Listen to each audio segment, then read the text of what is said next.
everybody out there in YouTube. We are the middle-aged guys, and we bullshit about nothing. This particular set of bullshit is going to be about the Capcom trailers that were dropped at the PlayStation Experience today. I am the Reverend. The theme here. Gray Mouse 1. Today was the day that where PlayStation held their PlayStation Experience Expo and their fan show for 2016. A lot of rumors running into this as far as what was going to be shown, and Capcom came out and they took center stage. I believe they led the PlayStation Experience as far as what was revealed out. The very first thing that they went ahead and that they revealed out was confirming a lot of the rumors that have been coming down the pike over the last week. Marvel versus Capcom, instead of 4, Infinite. Yeah. 0-0 with a line. Yeah. Or yeah. So they copied Rez. Something like that. All right.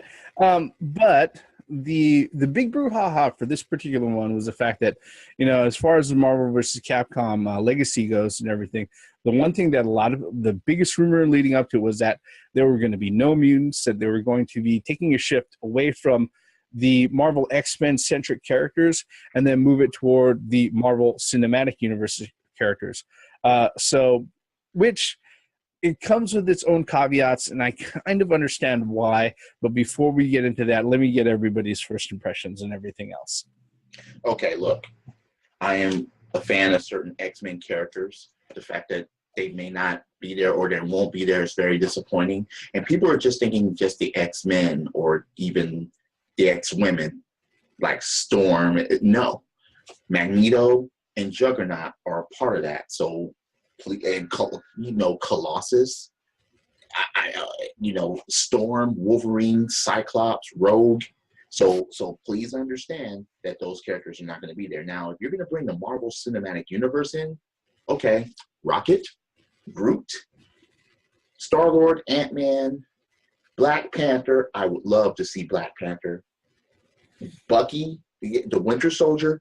If you're going to do that, fine. Bring them motherfuckers. They already shown Captain Marvel, and her movie's not even out yet. And if you remember in Ultimate Marvel versus Capcom 3, they had Iron Fist, who's now part of the Marvel Netflix portion. So that also opens up the possibilities of the Netflix characters like Daredevil, Luke Cage, Jessica Jones, all the Defenders and everything, which also includes the Punisher showing up. Yeah, you see, and with that said, bring that shit. Bring that shit. If you're gonna eliminate certain characters, then you better compensate us with characters that Venom and Carnage with Spider-Man. Please. If you're look, that's possible now. Yes. Bring them motherfuckers in. Because those three have never been in the same fucking game in a fighting game. In a fighting game, not a beat 'em up, Maximum Carnage, fuck, I wish that was 2 players. But anyway. Also Marvel Ultimate Alliance too. They were all 3 of them there. Yeah. But as far as fighting games, shit, how's it going to be structured? 2-on-2 still? Or is it going to be 3-on-3? Because during the trailer, they only showed 2-on-2. I think the rumors from the industry insiders is that it's going to be 2-on-2. Okay, fine. But still, have Venom, have Spider-Man, have Carnage. Let me interchange them. 2-on-2 with 1 assist character. Okay. I believe that's how they're going to. Okay, then I will get all the symbiotes in there and let's go crazy. Okay. What about you, Gray Mouse? What are your thoughts on Marvel vs. Capcom Infinite? Well, my first thoughts are that I'm glad to see Capcom coming up out of the ashes. It'll be good to see them back as being relevant again. And I cannot just, anything that you guys were saying, I would love, certain characters. I understand why the X-Men are not going to be there. And as long as they have characters that replace them, quote unquote, replace them, it'll be fine. Especially expanding into the other, Ant-Man, Guardians, and Captain Marvel, those characters. You know what? Even what's his name, man? We just saw him, Doctor Strange. You know, you got all these. Come on, you know, you got all these characters now that could possibly be in there. So you know, as long as the Infinite, the Marvel vs. Capcom Infinite, make it to where it's a fighting game where I don't press a button and do a 10-hit combo. You know, don't dull it down for the people that's been playing, you know, fighting games for, you know, for forever. At least leave that in there. Those are my. They took X-Men out, but they added one X, Mega Man X. Yeah, amongst others. And I'm surprised that even any Mega Man made the fucking cut. At least it's not Mighty Number 9. Yeah. You know, or Beck, yeah. That would have been horrible. That would have been horrible. But as to what Grey Mouse was saying, as far as the gameplay, don't have one-button combos. Make this shit the way it used to be, as far as having, you know, actual skill in order to bust these combos out. Yeah. Take it back to the Versus series. Yeah, I think that if recent sales figures have been any sort of indication, Capcom should have an idea, and they do. If they have their hand on the pulse of the actual community that plays their games and raves about their games, they should have an idea of what to do. And I'm not saying that they can't fuck it up, because they can always fuck it up. One thing I was just about to say, don't make the earning system like Street Fighter V. Don't fucking do that. Have all of the roster accessible. Don't try to add in characters years or months or years later. Have all the characters there. If you're going to have question marks like there used to be, have us to fucking earn them that way. Have them already fucking available. Don't fucking do this shit that, okay, we're going to release the game with 8 characters and gradually you'll have the full fucking game within 3 to 4 years. No, don't fucking do that with this game. Please. You know, to add on to that, I think that they have no choice but to have a pretty big, if you're doing 2-on-2, you're going to need a pretty big roster. Well, that really depends. Are they going to put the music of every character in? Just like they used to? I mean, they're going to need a lot of characters at the beginning. Because I'm not sure people will get hooked on jazz again like they did with Marvel's Capcom 2. Marvel's Capcom 3, yeah, they brought back individuals' music again. They need to stick with that because people are real big fans of that, including me. I mean, I think some of the things that was rumored out was really confirmed as far as the actual trailer that was going out was big rumors was there was the emphasis on 2-on-2, and also the emphasis on the fact that there weren't going to be any X-Men characters, because if there were, then I would expect that we would have seen Wolverine someplace in that trailer. In the trailer, yeah. But given all of that, given the landscape of the Marvel comics and also the friction between Disney and Fox and who has what rights over what movie characters and other things like that, I know for a fact that this was not Capcom's decision if they indeed go ahead and omit all of the X-Men characters. And then given that sort of landscape, I can probably expect that we're not going to see anything Fantastic Four related either. Mm-mm. So no Victor Von Doom, no Super Skrull, none of that. All right. Yep. That's a damn shame, man, because Doom, man, ugh. Damn, I was gonna put capes together again. Doom, Magneto, and Bison. Yep. That's not possible. Well, not completely, because the thing is that in the same on the same day on the same stage, talking about what was accessible to Marvel vs. Capcom was Capcom also explained out, and they released a new trailer that Ultimate Marvel vs. Capcom 3 is now going to be available for both the PS4 and the Xbox One. Mm-hmm. Actually, I think that might already be on the store as of today. And that's going to be available for everybody who hasn't jumped into that. All of the DLC and everything ready for download. So I think as far as kind of like a make good, because the problem with Marvel vs. Capcom 3 and the thing that it ran into was that, yeah, it released out the Ultimate characters like in this big expansion a lot later. those characters were actually supposed to come like within shorter intervals to be available for DLC and everything. But what happened after they released Marvel vs. Capcom 3 was that, there was a huge earthquake and fucking tsunami in Japan, which made everything come to a fucking halt. Yeah. Where it was like, well, hey, this was all the DLC that we were basically when they released Ultimate Marvel vs. Capcom 3, they're like, this was all the DLC that we were planning on releasing like over the last year. Here, you guys go ahead and have that, you know, and that's what happened. So for those folks who haven't had the chance to jump into that, well, you can go ahead and jump onto that now for the Xbox One and also PS4. So just kind of like a make good. All right. Do you guys think that they'll have air combos and stuff like that as well? Yeah. And it has to be in order for it to be this versus series. If they take that away, it wouldn't make any sense. Yeah, that's I you know what, removing characters is one thing, but removing game mechanics, that's something else. Look, I can go ahead and I can decide not to wear a pair of shoes one day, but if I decide that I just don't want feet ever, that's something different. Okay. All right. That's not to say that this was the only thing that Capcom had available for people who are still fans of their games and everything. In fact, multiple videos that we've done over the last few months, not quite recently, but over the last few months, we've been just kind of expanding on our thoughts of how Capcom has handled their flagship series, the Street Fighter series, okay, and especially with the extremely disappointing sales for Street Fighter V and everything. Everybody's come to the point where it's like, well, is Capcom going to try to salvage Street Fighter V, or are they just going to move on to something new?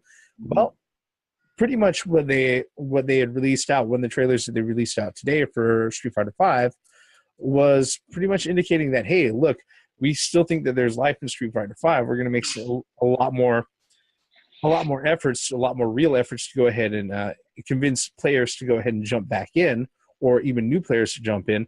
And that was the Akuma reveal trailer, which they also showed at PlayStation Experience. What are you guys' thoughts on that? So Super Saiyan Akuma is finally joining in this roster. Yep.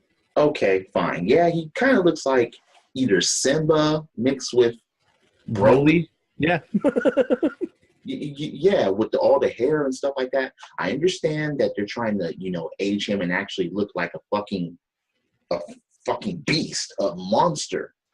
Mm-hmm. But again, besides all that, showing the Akuma trailer, okay, Akuma is one of my personal favorites. I Gray Mouse even knows that. But look, Street Fighter V better come with it, and they better come with it with a fucking arcade mode, a suitable one.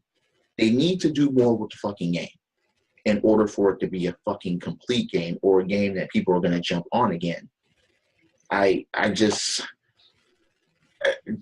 certain characters aren't enough. They need to tweak the game a bit so it can be complete in the hands of the fucking people that got it, like myself and Gray Mouse. Well, what about you, Gray Mouse? What are your thoughts on it? Finally, they're bringing Goki. The man, the legend, all that shit. And looks like he has some of his previous moves from SNK versus, what was it? Capcom Chaos, right? 2? SVC Chaos, or you mean Capcom versus SNK 2? Or do you mean just Capcom versus SNK 2? So, I mean, he has that strike, which is good. Another thing, too, is like, you were watching the trailer, there's a lot of looks like he gets some deadly combos, man, that I can't wait to play with him. So I'm excited about that. And, I don't know. I've owned Street Fighter V since day one at launch, and it's came a long way since then. I mean, when I got it, there wasn't even a story mode, So I look forward to the more improvements. And I think one of the reasons, like you were saying earlier, the piss poor, what's it called, sales was because of that. Those missteps at the very beginning really turned a lot of people off. You know, people like the theme off to the game at the beginning. But I mean, they're amending it now. But you know, I feel that it's a little too late now. You know, I mean, the damage is done. I don't know if you're gonna ever be able to sell as much as you anticipated to sell when you release the game, and that just goes for just, you know, you fucked up at the beginning, and I know you're trying to amend from that from then. So we'll just have to see. I mean, I'm looking at it like a grain of salt. I mean, I was kind of disappointed. Well, I think the thing about it is that regardless of what our impressions are of Street Fighter V in its current form, I think Capcom knows that it's still their flagship series as far as fighting games out there goes, and it's also still the flagship fighting game for the competitive community and a lot of the fighting tournaments and stuff like that. Mm-hmm. Now, is it perfect? No, by no means no. It still has a long way to go for a lot of people to decide to jump in. And a lot of folks who decide to jump in, they're kind of jumping in late. I don't think that they were imagining that at this time, you know, almost a full, 10 months after they released it, mm-hmm. that it wasn't even breaking 1 million sales in physical copies. You know, I mean, that's just, you know, that's just how that's been. It hasn't broken 1 million sales in physical copies. I got a question, Reverend. Correct me if I'm wrong, Street Fighter V wouldn't even exist without Sony's help at this particular point in time, right? I mean, they didn't really have a Street Fighter V, and that's why you can only get it for the PlayStation. I mean, I could be wrong. And PC. Well, I don't think that's the case. I think what was happening was that part of a lot of the Sony involvement is actually kind of tied in with a lot of the esports stuff. Okay. Which in itself has gotten a lot bigger over the last few years. But the flip side of that was that because a lot of the things that Capcom went ahead and focused on was just purely on the competitive side and the competitive community. Mm-hmm. The problem with that is that, look, you have the competitive community who goes out of their way and they go through the boot camp, they learn every character, they get the fancy fighting sticks and everything else, all right? And they're a very diehard community, okay? They're willing to go out of their way and spend a lot of extra money. The truth of the matter, though, as far as the competitive community goes, in sheer number, they're probably around 10% of the size of the casual community will just going out there and buying shit on a fucking impulse. Yeah. Okay. So if you go out of your way and you can't escape it nowadays, if somebody goes out of their way and they buy the game, or anybody on YouTube like ourselves, we buy the game at day one, we go ahead and we do a Twitch stream, or we do a review that we go ahead and we put on YouTube and everything, and we say point blank, there is nothing on here that accommodates any sort of casual fucking player. If the mainstream gaming media says point blank, there is nothing on here that is worthwhile to the casual player, all right, then guess what? The casual player, no matter what they want, you know, they're going to sit there, they're going to hear that not only from mainstream media, but also YouTubers, and many of which they trust more than mainstream media, and they're going to sit there and say, do I really want to fucking jump into this? You know, and that's kind of the riddle that Capcom has been trying to solve over the last 10 months. You know, a big part of this is Akuma. And not only Akuma, the 5 other extra characters that they're planning on releasing out over the next few months. So, you know, I appreciate their efforts, okay? And if it turns out that you can just go ahead and still unlock them using fight money, even though it's kind of a bullshit process anyways, that you have to be online all the time, you know what? It's better than sitting there and doing what they've done before with, oh, we've got Super Street Fighter V. We got Super Street Fighter V Turbo. We got Super Street Fighter V Turbo EX. We got Super Street Fighter V Alpha Turbo EX. We've got Ultra Street Fighter V Arcade Edition EX Turbo. At least we haven't seen any inkling of that, okay? So if they're going this way, I think as far as it goes, I think recovery of the faith of the casual fan is probably going to happen. It's not going to happen as fast as the Capcom CEO want it to, but it will happen. Okay. Well, I mean, this, with the announcement of Akuma, there's still certain characters that are missing. Most noticeably, I think it's Sagat. I mean, for Christ's sake. I agree with that 100%. Yeah. It doesn't make any sense for him not to be there. No, and then Sakura. I mean, it doesn't make any sense for her not being there.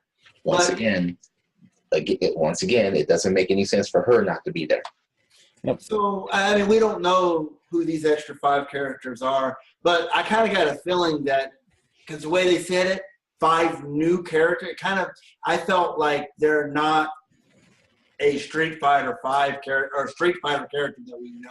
So, a cousin of E Honda, Sagat's aunt,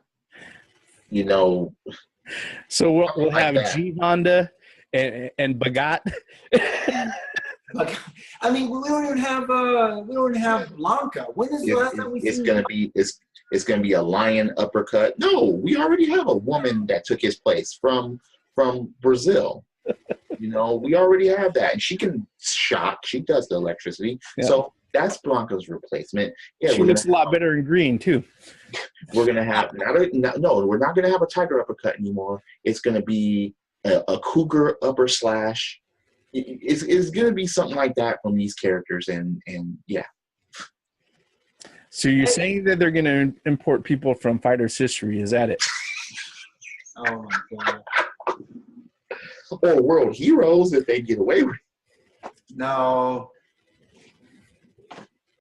Hey, how do you think they came up with Dan? They were making fun of Art of Fighting, so now they can make fun of history, and they can make fun of world heroes in one strike with Street Fighter V, with just fucking with those characters that they bring in. I think Reverend hit the nail on the head with the fact that Capcom has a lot of, to come back, has a lot of room for improvement. And, they're not going to bring the casual players back overnight like they expected. Yeah, but they got a lot of making up to do, because that's what I'm saying. People are not going to go out and buy this game full price. No. That's the biggest thing about it, as far as saying they want to make their money back or they're trying to catch up. No, you have motherfuckers that even if they will get the game, they will not get it full price. Yeah. It's just that simple. And then, I mean, come on. Well, I mean, you can get this. By the way, you can get Akuma and the 5 extra characters, whoever they may be. They have a season pass for 2017. So I guess they're trying to recoup some of their money by allowing people to unlock them automatically as a season pass. Yeah. But, I mean, I think they are doing it the right way. Still allowing, you to earn them through just regular gameplay. However, the Reverend said this again, which I totally agree with him, and I totally disagree with Capcom's way of doing it, is that the only way to fucking earn fight money is to be on the fucking line. Yeah.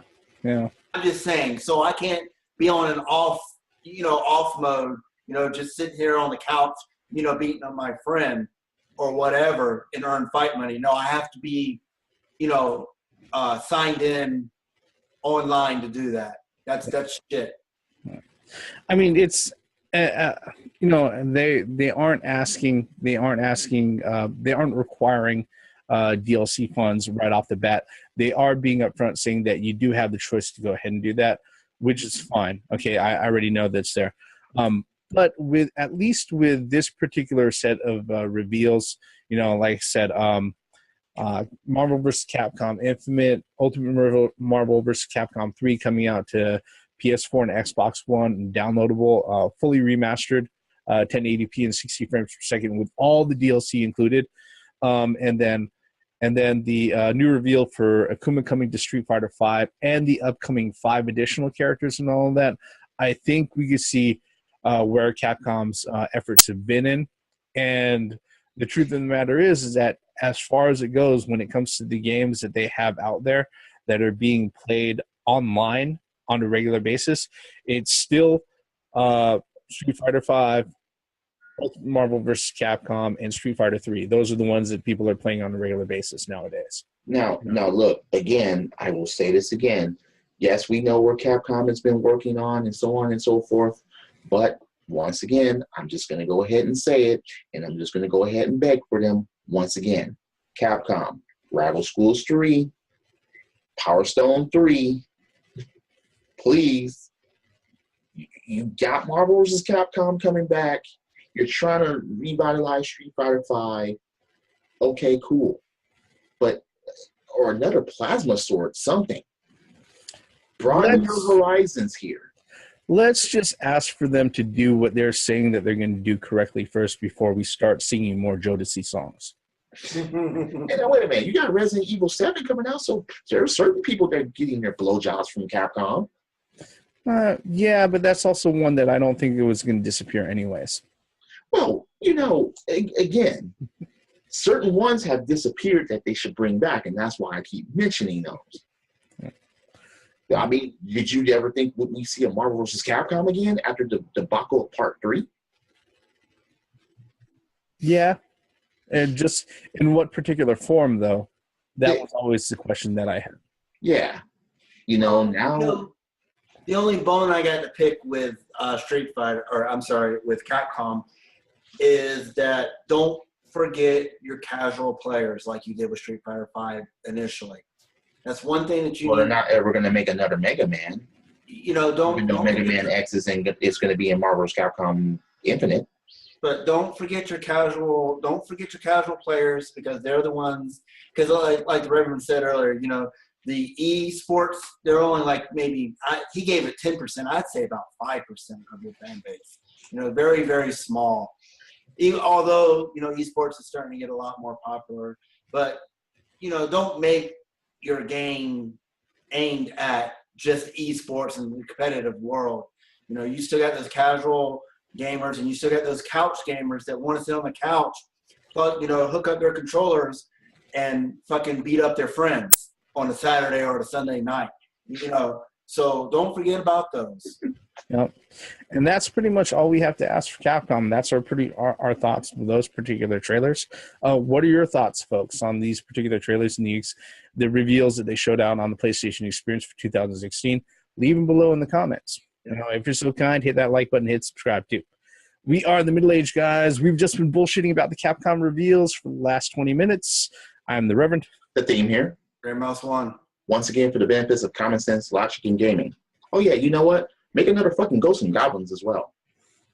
Have Arthur in the game, Marvel's Capcom Infinite. Have him with a fucking Infinity Stone. Yeah. Credits. You do that, Capcom, and you'll be getting these from me. I'll be putting them up on people's phones or on their fucking controllers. I got next. I'm next. What about me?